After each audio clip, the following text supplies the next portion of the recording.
Podcasting from Singapore and broadcasting all around the world.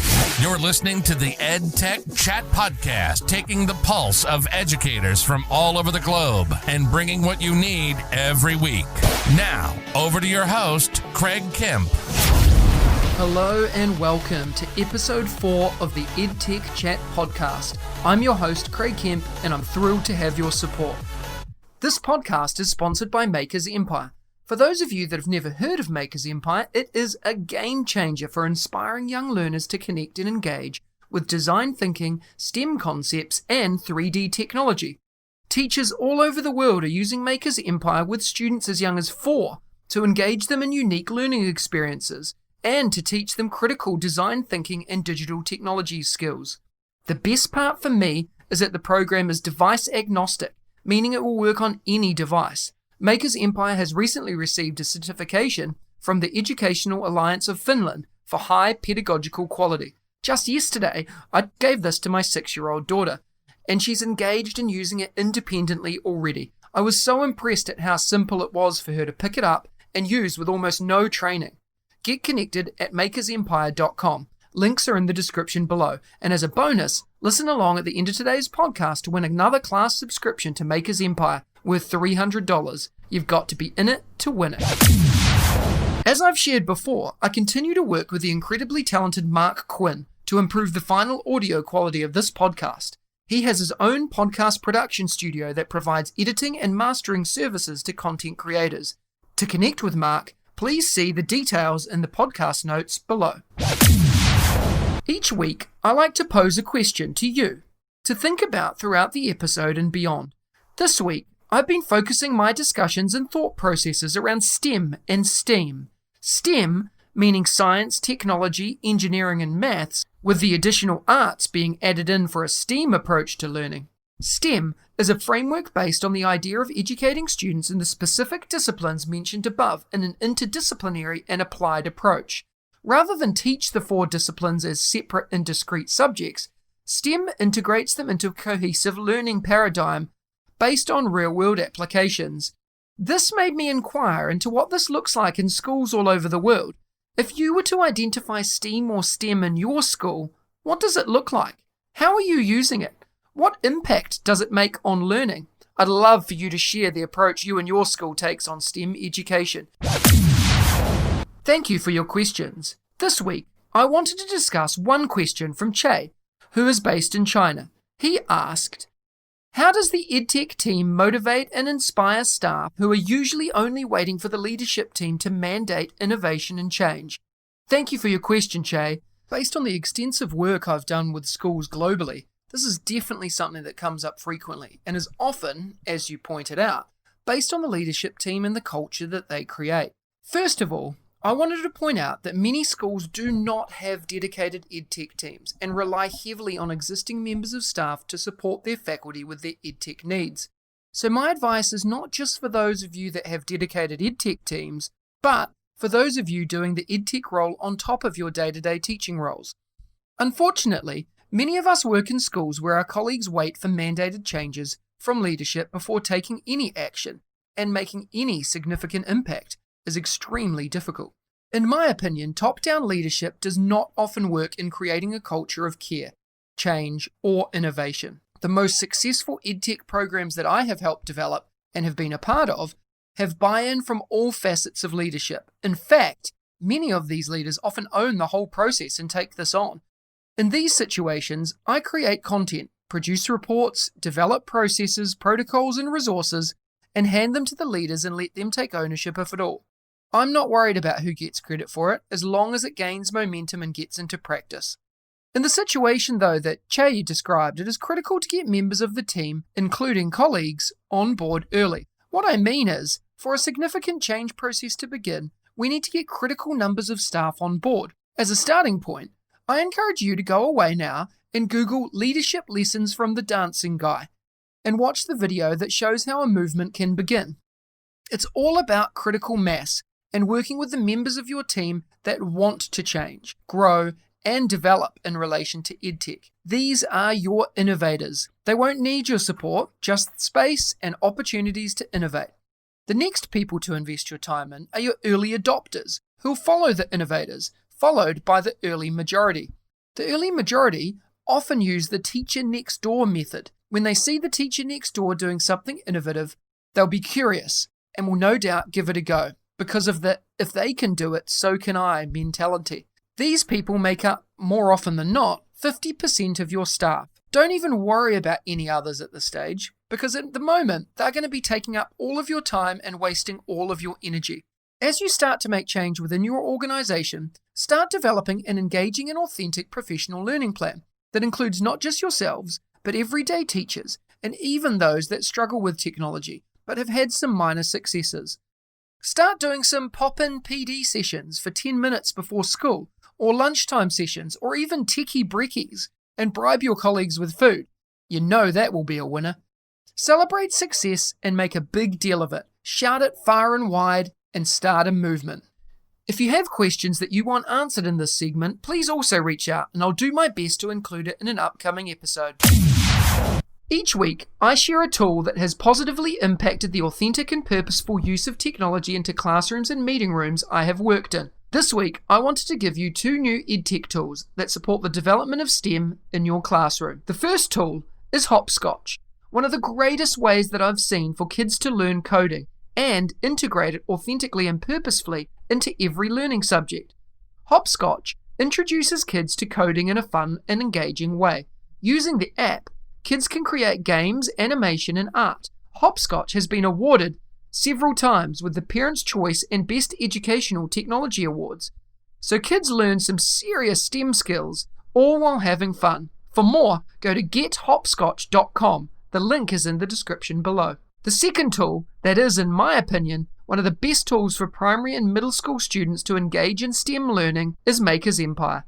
As explained earlier, Maker's Empire is a 3D modeling program that's designed to introduce 4 to 13-year-old students to design thinking and engage them in STEM learning via 3D design and 3D printing. The 3D app is optimized for touch screens, but can be used with and without a mouse on all major platforms. For more, go to makersempire.com. The link is in the description below. I also had the opportunity to talk to a teacher that's using Maker's Empire in the classroom in Australia.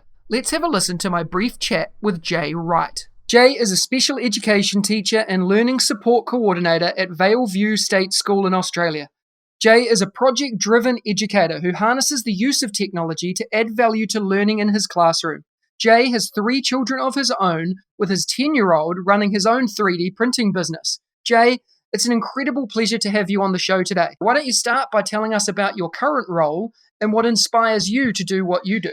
Well, as you mentioned, I'm working at a small school near Toowoomba, and I work in a few different roles. I started out as a special educations teacher there, and I've taken on the role of learning support coordinator and more recently technologies teacher across the school. I suppose what inspires me to do what I do, I really love teaching, I think, because it's not a monotonous job.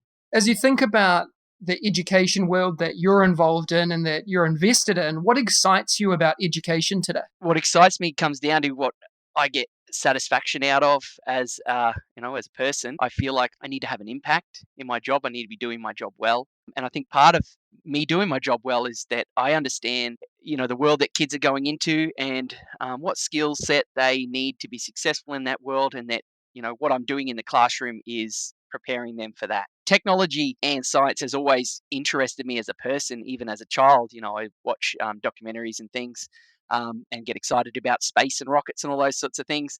But it's only just over the last few years that I've really understood how vital it is for kids to be developing these skills from a young age to, respond to the changes that are happening in society. So I feel good that what I'm teaching the kids is useful for them. Yeah, I love that. And I love that you are so authentic and purposeful about what you do. No wonder you've been put in that role of a technologies teacher as well, because you use it so authentically and purposefully in your classroom.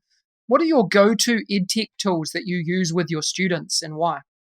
Like most schools, we use a whole suite of different software and hardware to improve what we do and to make our teaching have a bigger impact on student learning. We do use some things that other schools may not use very often, things like 3D printing and design. and also, different robotic devices like drones and dashbots and bbots, makeys, code.org. For me, something that really struck my interest, and I mentioned it in the intro, is that you have 3 kids of your own, and your eldest, your 10-year-old, runs his own 3D printing business. Where did that start? What does it involve, and how does it work? Yep, it's pretty exciting actually.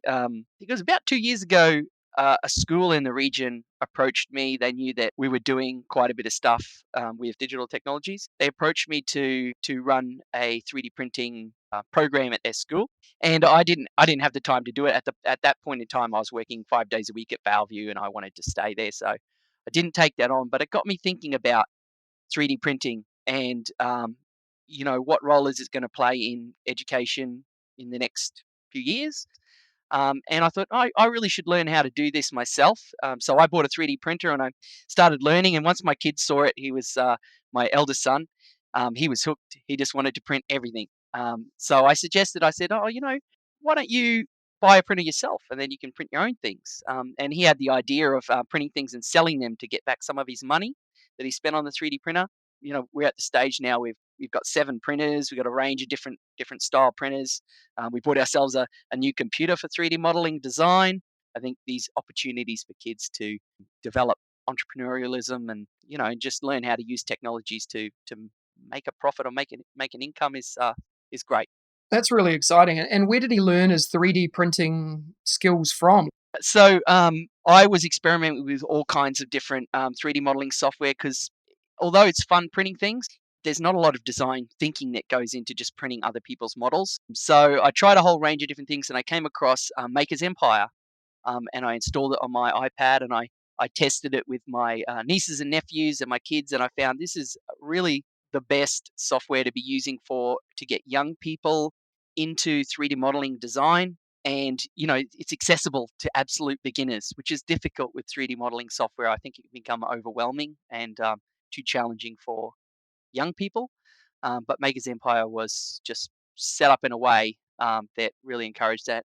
He got interested in design through Maker's Empire, and he has been designing ever since. And now his design skills are at a level where he is able to make designs for people to sell. So they're at a high enough standard that people are willing to pay for the models that he's designed.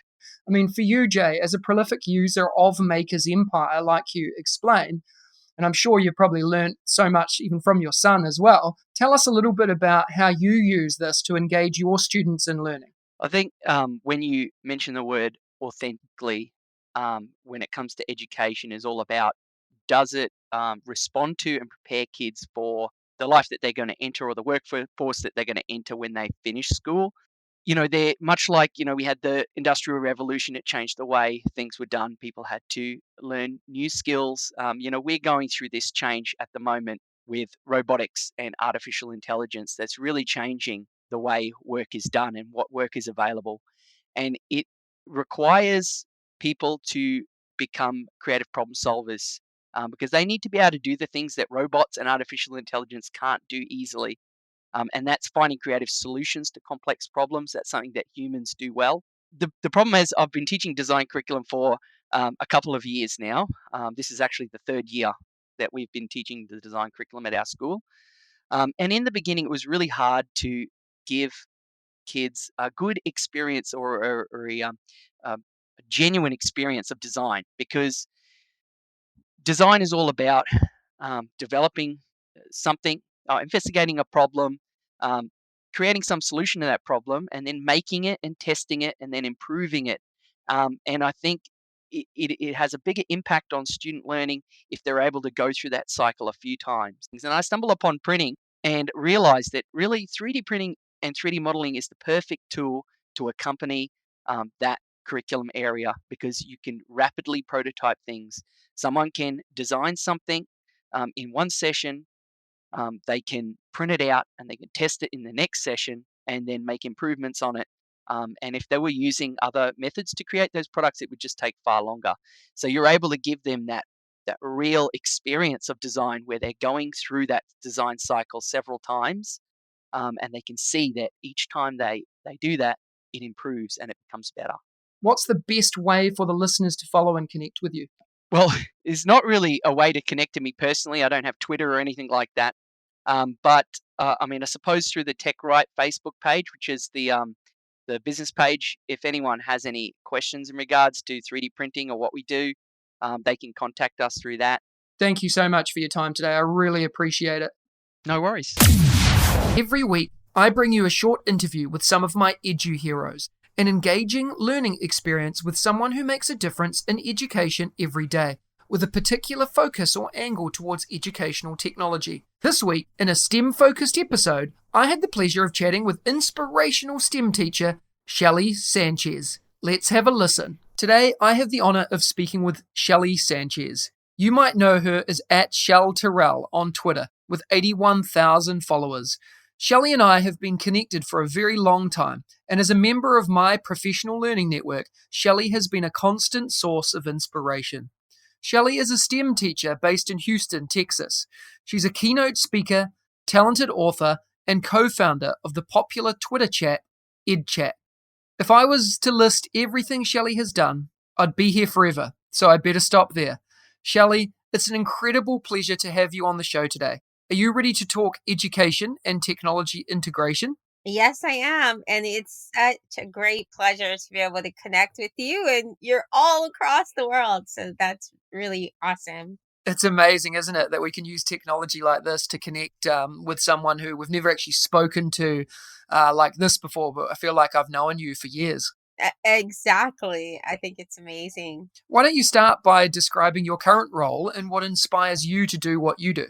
Well, currently I'm a STEM teacher. So that means science, technology, engineering, and math for kindergarten through fifth graders. And we are in an elementary school. I also help with the technology. So I'm the technology support for parents, students, and teachers. And I also still continue to consult and when I can. And also I'm the mother of a toddler. So those are my important roles right now. What excites you about education today, Shelly? Well, what really excites me is how hands-on the learning has been, and that when you make policies toward what the trend is, and I don't like to say the word trend, but it seems like that in education, even when it's good, like right now, the environment, then that kind of dictates, what is allowed because of the research. And so that's happened with our school. It's really fantastic that it is towards this policy of STEM. So that means that we're able in the classroom, even with, my second graders all the way up, we can start with 3D printers. We just got some 3D printers. There's things like augmented reality, virtual reality. Now there are programs where students can create with it. So that's what I really like. It's about problem solving and it's about hands-on learning. And I think it's just wonderful. Yeah, I couldn't agree more. It seems to be the sort of thing that's happening all over the globe now. And we're getting far better at giving equitable access to devices and learning opportunities for our kids, no matter where they are. What's your best advice for educators in relation to the integration of technology in their classrooms? If someone is just starting out or wherever they're at, I think that they should feel confident and excited about what they're trying. Whatever excites them the most. If they see, whether it be like they have Flipgrid fever, or maybe they found a tool where it's a digital storytelling and that's where they want to begin. As long as they're trying and it's something they're excited about, then the students will feel that energy and they'll be excited to do this.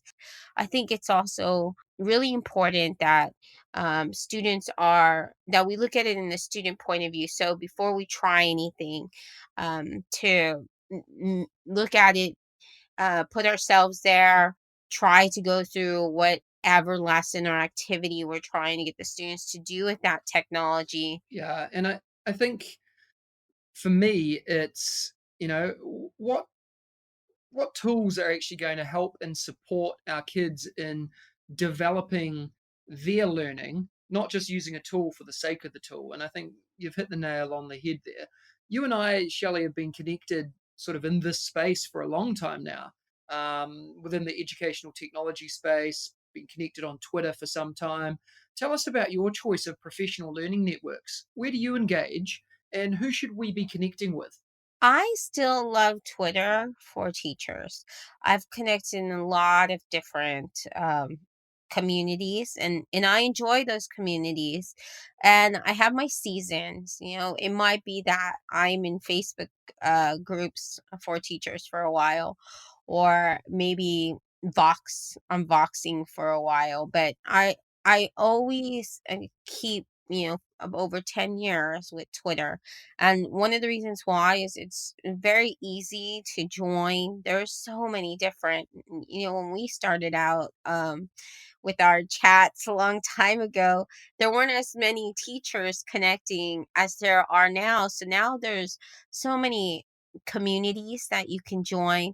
In Twitter, that's where I feel like I can, whatever is at the moment that I really want to be inspired, where I want to be inspired and have ideas and get excited about and need support or a conversation, I still feel like Twitter's the best place to go, especially Twitter chats.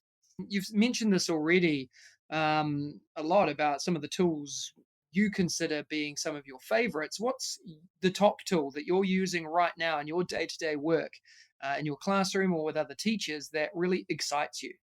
So, one of the ones that I think is really great is Screencastify. It's such a wonderful tool. It's a great way to be able to make screencasts super fast and record what's in your screen and show a student very simply in 5 minutes or less. But it can also be used, so that's the most popular way. It's an extension on in Google Chrome, and you can also use it to provide feedback, look over an essay or a project that's the student turned in online and give really quick feedback. It automatically gives you a link. It's just really incredible. You can also use that tool to flip the classroom because it has where you can add your webcam to that video. So it makes I could open up a Google Doc right now and start typing something and talking about, a math problem or how to get through. I could show a web tool, but I can have my actual video of me in there. So it makes it really quick, easy. It's just like a few clicks and that's it. It's finished. You can edit it. It's just amazing. Yeah, I'm a fan of Screencastify as well. I also love it. And I think it's one of the tools that I learned a lot about in the last few months, actually. I knew it was there, but I sort of delved into during the COVID lockdown, really, around what tool can I use to engage and connect with other teachers. And it was one that stood out to me as being super simple to use. So, like on that note of learning is important to all of us. What's one book or resource that you've been reading lately, or just one of your all time favorites? Tell us why we should be exploring it. I think that so one resource I will say is Steve Wheeler. He's always been the it resource when it comes to digital learning. He just recently had a book within the last year, which is called Digital Learning in Organizations. But all of his work really blows my mind when it comes to integrating technology and just the way that technology impacts our learning and our future and our society. He's also been giving a lot of courses right now, and the difference with him is he doesn't go into a lot of different tools, but he makes you really just ponder as an educator, what all of this means in the grander picture. What does it mean when we use integrated technology? When we do something like coding, or when we do 3D printing, or when we have students use a a tool to create a digital story. What is the bigger picture? What does it mean for society and the world, and the way that it shapes their mind and impacts workforce someday. It just blows my mind. He always tends to blow my mind. So I would definitely say Steve Wheeler, I think, is an incredible resource. Great. Yeah, I've been connected with Steve for some time now, and I couldn't agree more. Now, not only do you do this every day, you're a teacher, you're a learner, you're a speaker, you're a connector, but you're also an author. Tell us a little bit about your books. What inspired you to write them, and why should we read them? So my books have a theme of little missions and challenges. And so the first one that I had published was the 30 Goals Challenge for Teachers. And that was inspired by a movement. When I first started blogging, I was so excited about my community of teachers that I was learning with every day. And I noticed that when I was connecting, and I think it was 2009, I started to that started to impact my classroom. I was so excited. I needed to put that energy in the class and try what I was learning. And I quickly started blogging so I would remember these ideas and be able to reflect and know what happened, how it impacted my teaching, but also the learning in the classroom. And I needed a track of that. I started with mini goals. And I think for teachers, it's important that when we start trying, we try small steps, and so that's what the 30 Goals Challenge for Teachers is. 30 small steps that lead to bigger goals. And then I have another one called Hacking Digital Learning Strategies, Digital Missions for Students. And that book is challenges for students, and anytime they accomplish a challenge with technology, they receive a digital badge. And it has all of it. It has the mission, but I term it missions instead of goals and challenges. For teachers, they can understand that language, but for students, it's mission. So it's mission-minded learning. Students are sent on mission. Shelly, thank you so much for everything you've shared today. I'm going away with my mind very full, and I think I'm going to be going away. It's late at night here, and I'm going to be going and doing a bit more thinking and research about some of the things you've been talking about and investigating your books as well. I can't thank you enough. Now, all of our listeners here today want to know the best way to follow and connect with you. Can you give us some information on that? Yes. Once again, Twitter is always the best, Shell Terrell. But they can also email me. I get a lot of emails. And that's shellyterrell@gmail.com. Great. Shelly, thank you so much for your time. Thank you for having me. Next week, join me for episode 5 of the EdTech Chat Podcast, when I'm joined by Spanish and STEAM teacher Rochelle Danae Poth. It's time for prizes and giveaways as a thank you for tuning in, listening, and hopefully subscribing to the EdTech Chat Podcast. Last week, Makers Empire gave away a full class subscription to their program valued at $300. Thank you to the many people that entered the competition. To win, you needed to tag myself and Makers Empire on social media and explain why you deserve this program in your school. The winner has already been contacted directly by me, and they are Priya, an art teacher in Singapore. Congratulations to the winner. This week, our sponsor, Makers Empire, is giving away another full-class subscription to their program valued at $300. To win a full-class subscription to Makers Empire, all you need to do is tag them and myself on Twitter or your social media of choice and tell us why you should win a class subscription. The team at Makers Empire will choose the most inspirational reason to win, so get sharing. The links are all in the description below. Competition closes on Wednesday the 3rd of June, and the winner will be contacted directly by me and announced on next Friday's podcast episode. If you enjoyed today's episode, please smash that subscribe button and share it with your colleagues, friends, and families. Remember, you have the chance to win as well. Check out the links in the description for more. See you again next week. Thank you for listening to the EdTech Chat Podcast, creating a community for educators to learn, share, and grow. If you liked today's episode, please don't forget to subscribe so you don't miss another episode, and be in the drawing to win prizes every week. If you know others that would enjoy the show, please hit that share button and brighten their day. Join us again next week for your weekly EdTech Hit with @MrKempNZ. We'll see you again soon.